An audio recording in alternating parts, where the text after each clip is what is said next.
napapatawag ako ng Kongreso. Kaya eto naman malugod kong tinatanggap at ikinararangal. Kaya nga mayat pa yan, tumitingin ako ng email ko, kung pumasok na yung sinasabing patawag. Ngayon, kapag hindi ako nakatanggap ng patawag ngayong gabi, bukas na bukas, magpapadala ko ng email doon sa Secretariat ng Public Order para ipaalam sa kanila na ako ay willing and able na humarap. To shed light, at doon sa mga issues na mukhang hindi sila makamukon. Lalo na patungkol doon sa mga sinasabi nitong mga kongresista na ito raw Quadcom sinisira ng mga vlogger. Kaya at yung ibang mga miyembro ng Quadcom nagiging subject ng atake ng mga vlogger. Kaya ako mismo talagang nakikiusap din ako sa kanila, ipatawag nyo ko. Ang aking email ay agentjojo2009@gmail.com. Pwede nyo po akong padalan ng invitation. At ako po ay haharap sa inyo kahit ipakulong nyo pa ako. Yan, haharap po ako sa inyo. Sapagkat ang isang tao na naninindigan para sa katotohanan, para sa bansa, ay hindi po takot humarap kahit kanino. Naranasan ko na pong ialay ang sarili kong buhay. Naranasan ko na po yan. Wala na po akong gagawin sa buhay kundi para sa bayan. Yun po yun.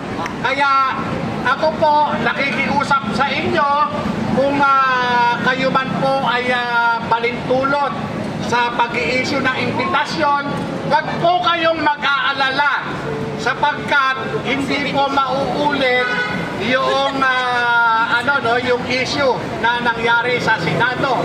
Wag lamang po ninyo akong sasalaulain sapagkat ako ay tao rin katulad ninyo at mayroong pagkakataon na salaulain din kayo. Yung po yun. Wag po tayong magtago sa kataga na ako ay halal ng bayan. Wag po. Sapagkat ako personal na opinion, yung inyong pagkakahalal, pinayaran nyo lang yan. Kaya wag nyo kung sa akin yan. Ako po, talagang itinalaga ko na ang buhay ko bilang isang alagad ng batas. Isang paa nasa hukay, isang paa nasa motel. Nasa bahay. Yun po. Kaya, inaasahan ko po yung patawag ninyo. Inaasahan ko po. Wag ho kayong mag-aalala na sasabihin kaya nga natin pinatigil yung PIDEA Lex Kaya hindi nga natin inimbisigahan yung PIDEA Lex dahil makakalagkat yung pangalan ni Lisa Marcos. Wag ho kayong mag-alala. Mag-asawa ho yung kakaladkarin ko. Si Lisa at si Bongbong. Yan. Ibalik ko natin yung nakaraan. Yung hindi natapos, ituloy po natin yan. Yan po. So, malinaw po agentmorales2009@gmail.com. Yun po ang aking email. Huwag po kayong mag-alala. Kahit pakulong nyo po ako, kahit patayin nyo pa ako. Kaya nga sabi ko sa inyo, yung sinasabi nyo kay Hector Grijaldo na matapang ka lang sa Senado, ako hamunin nyo, mag-draw tayo. Hinahamon ko kayo. Parehong swerte. Saan ka ba naman nakakita? Itong EDSA Shrine, isang pribadong lugar kung saan pinapantayan ng pambansang pulisya ng Pilipinas.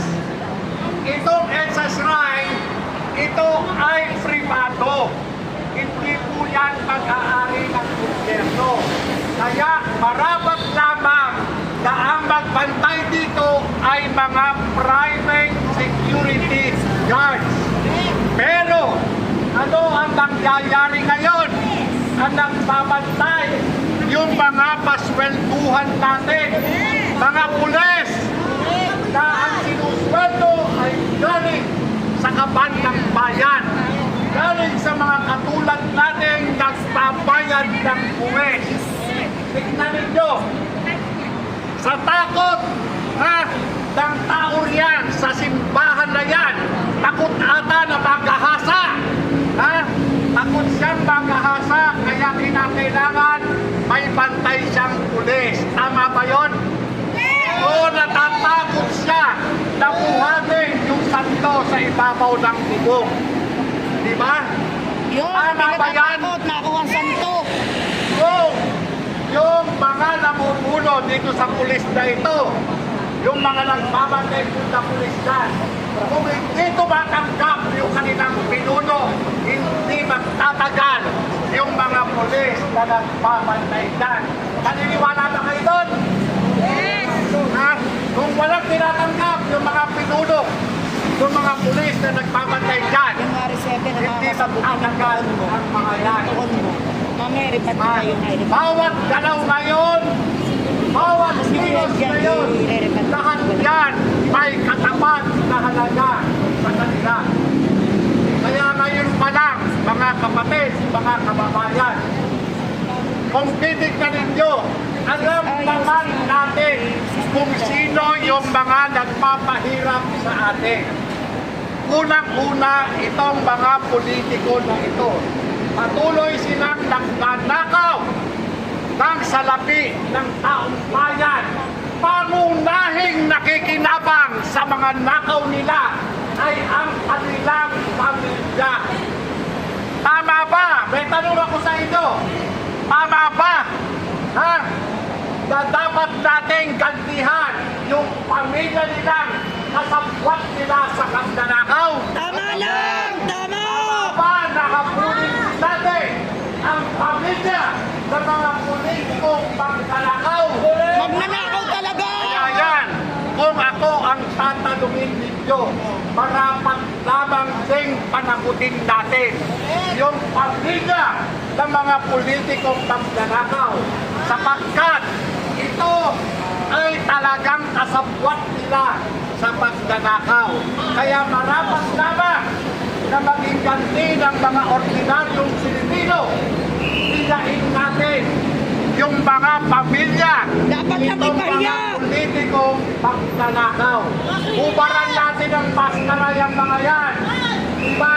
Namumulini sila sa pera ng taong bayan. Kung sila ayaw nilang Ubaran natin sila ng maskara nila. sila ang pamilya ng mga kasalukuyang politiko, sila mismo ang pagpapawal yan. Sasabihin nila, tatay, tanay, huwag kang nagnakaw.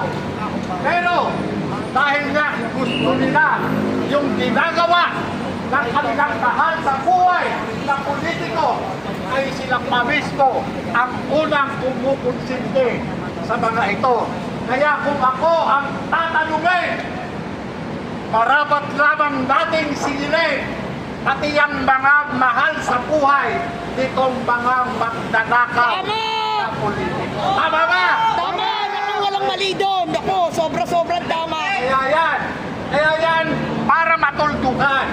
Kung meron tayong mga kapitbahay na mga politiko, hiyain natin. Hiyain natin yung mga yan. Ipamukhan natin sa kanila yung mga inaas-taas na nila.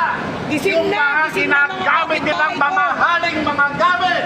Katulad ng mga sasakyan, mga bag, mga alahas, mga pabango, o ano pa man yan. Dapat kubarin natin sa kanila. Alangarin natin sa kansada. Tama, hubarin! Natin Palakarin sa kalsada, upot-upot. Galit ng taong bayan. Tama! Galit na ako! Kaya yan, ayun pa lang. Hubaran Ito talaga! ang dapat. Hindi lang maskara, pati balat! Ito ang dapat. Ito dapat natin. Tayong maliliit sa lipunan. Wala ng kasamaan, tama ba ako? Muntin lupa, Ano TV! na ito? Na wala silang karapatang mabuhay. Tama! Salamat, maraming salamat po. Salamat! Dapat talaga